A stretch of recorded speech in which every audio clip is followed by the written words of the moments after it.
Discorde autour du rapport de la mission d'information sur les pesticides. Le rapport dresse pourtant un constat tranché des effets sanitaires et environnementaux des produits phytosanitaires en général.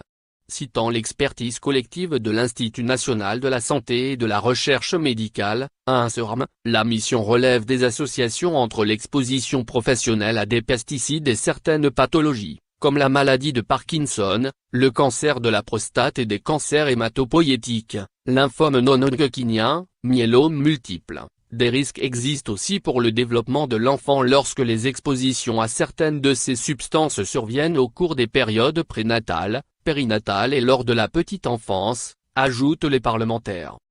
Sur le front environnemental, le constat est plus sombre.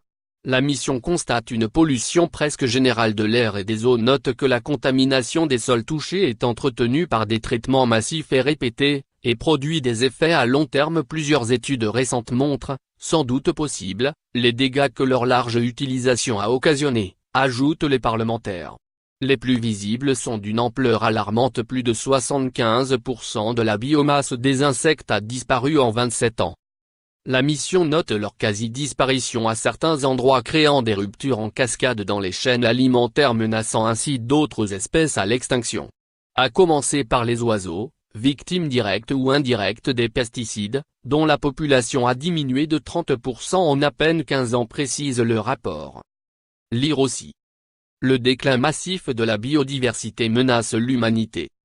Le problème touche également les sols dont la richesse productive se dégrade et les insectes pollinisateurs dont les populations sont en déclin rapide, au point que la communauté scientifique mondiale vient de lancer l'alerte, précise la mission en référence aux expertises de la plateforme intergouvernementale scientifique et politique sur la biodiversité et les services écosystémiques, IB, rendue courant mars. Face à ces constats, la mission propose une liste de 35 recommandations, relevant essentiellement de la conduite de nouvelles études sur les effets de ces produits, de la gestion des risques liés à leur usage, ou encore de la promotion de systèmes agricoles moins consommateurs d'intrants chimiques. La mission soutient ainsi l'idée d'un fonds d'indemnisation des victimes des pesticides, tout en reconnaissant que la causalité est toujours délicate à établir. Tout cela est très insuffisant par rapport à l'accélération des effets que l'on constate actuellement, en particulier sur la biodiversité, et qui sont pourtant clairement décrits dans le texte, dit Delphine Batho, la vice-présidente démissionnaire de la mission. Il se situe dans la continuité des politiques menées jusqu'à présent qui ont toutes échoué à obtenir la moindre baisse du recours aux pesticides. Lire aussi.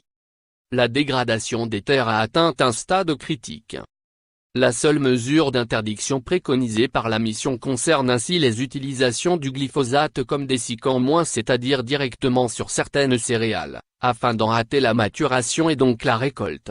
Les associations de défense de l'environnement dénoncent une fermeté factice, l'utilisation du glyphosate comme dessicant n'étant pas, ou très peu, pratiquée en France.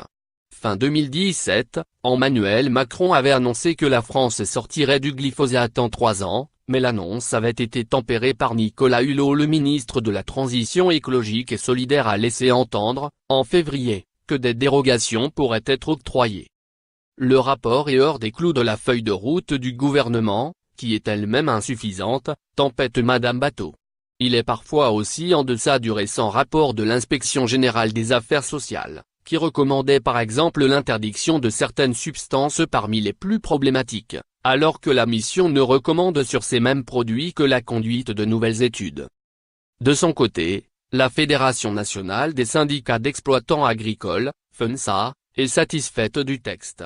Nous sommes conscients des attentes du consommateur et nous essayons d'y répondre, mais il faut développer les solutions avant de recourir à des interdictions, explique Éric Thirouin, le secrétaire général adjoint du syndicat agricole.